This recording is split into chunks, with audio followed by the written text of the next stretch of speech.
Today is April 24th, Tuesday. I have to always look on the computer. Actually, I thought it was Wednesday for some reason. And I was just noticing how cute the dogs were being. This is baby dog. Baby! And she's in the blanket. She's warm. But the sun's out today. And it's shining and bright. It's a bit windy, though, which makes it chilly.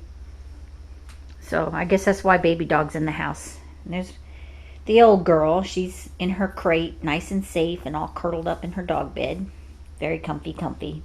But what's really cute is the dogs that are outside in this nice sunny day, because yesterday it was rainy and cold and miserable.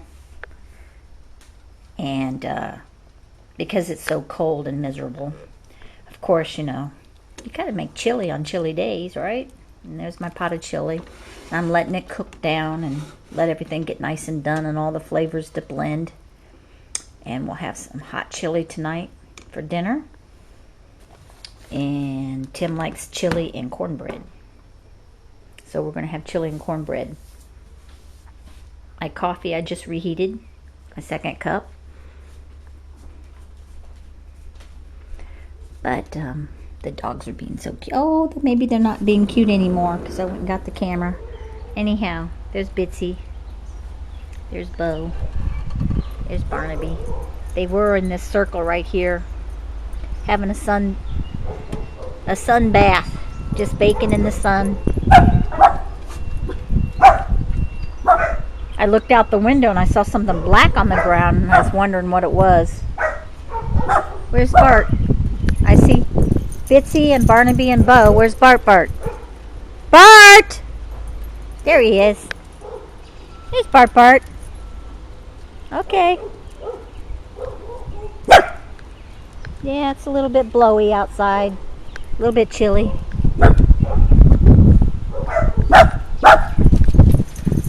No, we're not going to go bark at the fence. Speaking of the fence, you can see that it's got different colors over there. I'll walk over there. Tim and I have been working the last couple weeks on the fence.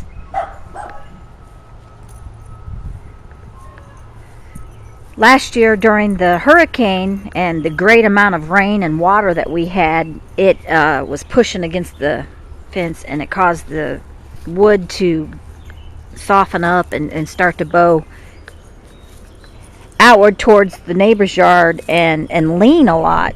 So starting with here, we did 2 sections and we took the boards from this side and we brought them over to this side. So now the boards that they're attached to are on the other side.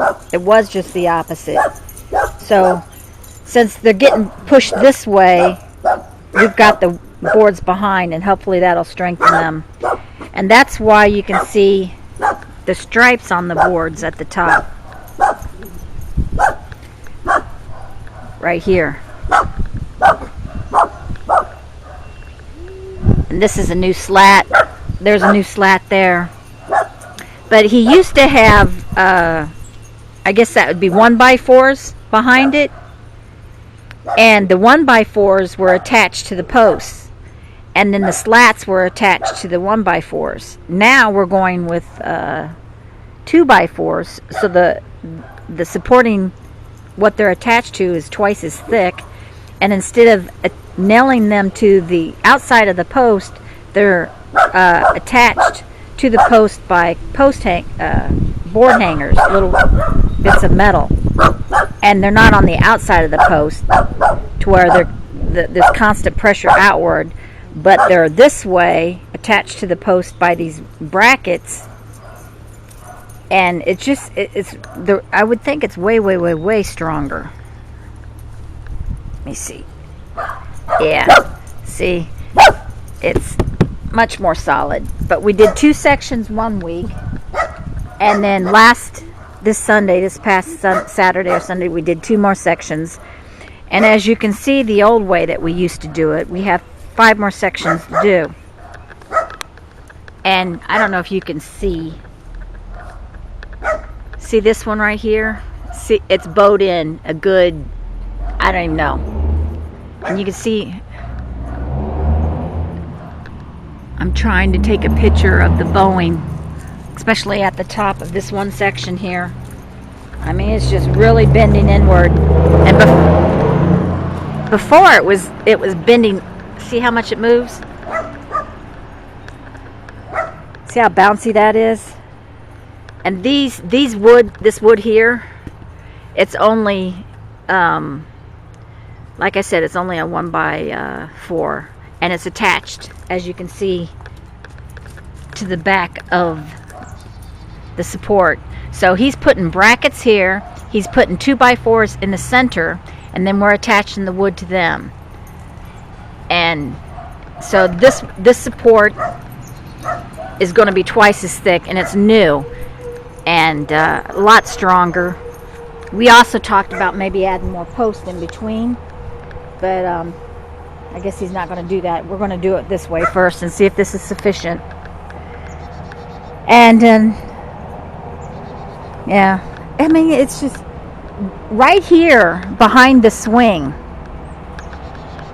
I guess the water was really particularly bad in this section. And this one's bowing inward, and then you go down to the next section, and I don't know if you can tell, but this one is bowing outward. This one's like bowing outward like that.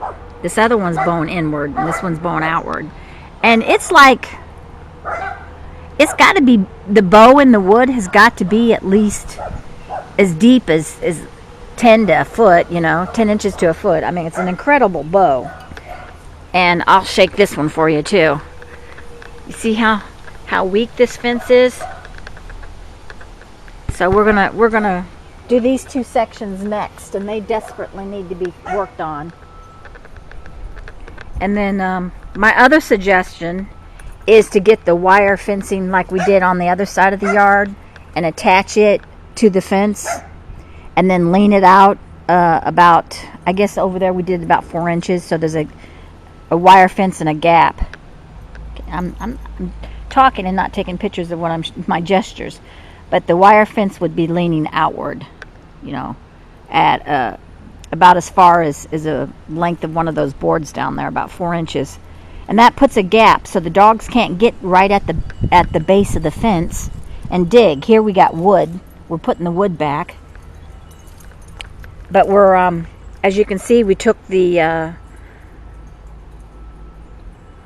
I don't know what you call it, the strips of rubber that kept the rocks in place. We're removing those, and we're going to pick up these rocks. That's why they're in piles, and we're going to move them over to the other rock paths. And the grass wants to grow towards the fence anyhow, and we spend the whole summer trying to degrass this rock path, and it's a lot of work, and we're just going to let the grass grow right to the edge of the fence, and we're not going to have a rock path over here.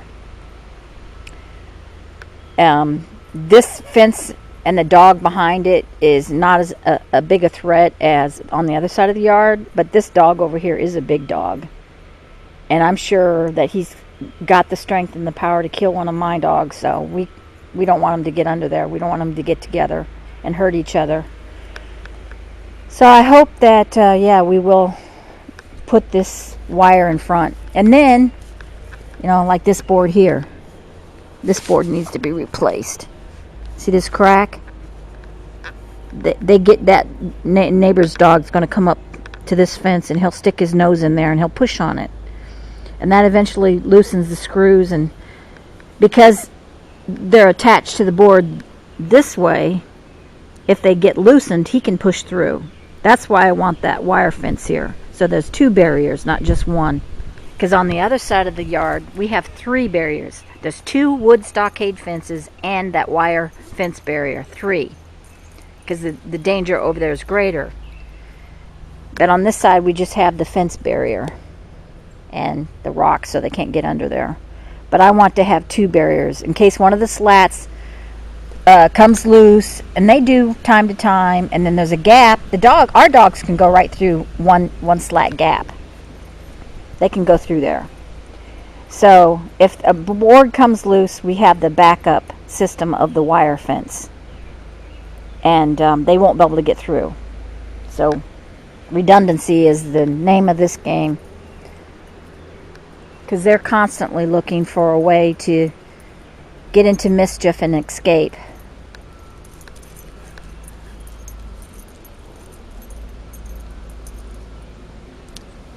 He actually attached the boards this way. They're not even attached on the bottom. That's just temporary, I suppose. That's 10 minutes of talking about a fence. Wow. That was probably really boring to everybody. The other thing we need to do is we need to take these baskets, take the dirt out and this stuff. They had those coconut things on the bottom, but the water just runs through them, and the dirt is constantly dry all summer long. So I said, well, let's put something underneath the coconut. And he used landscaping cloth, but he should have brought it up to the edge so the dirt can be deeper. The more dirt you have, the more moisture it can hold. Here's these coconut things, and I'm not kidding. I go to water these things, and the water just pours right through. And as far as I know, the only thing that's growing up in there is weeds and moss and junk. We haven't planted any seeds yet because it still gets cold at night. Okay. Well, I gotta go. Turn off the camera. Go in the house. I'm running around in the yard in my socks, getting my socks wet because the ground is a little bit damp from yesterday. And I gotta make them stop barking. So we gotta go.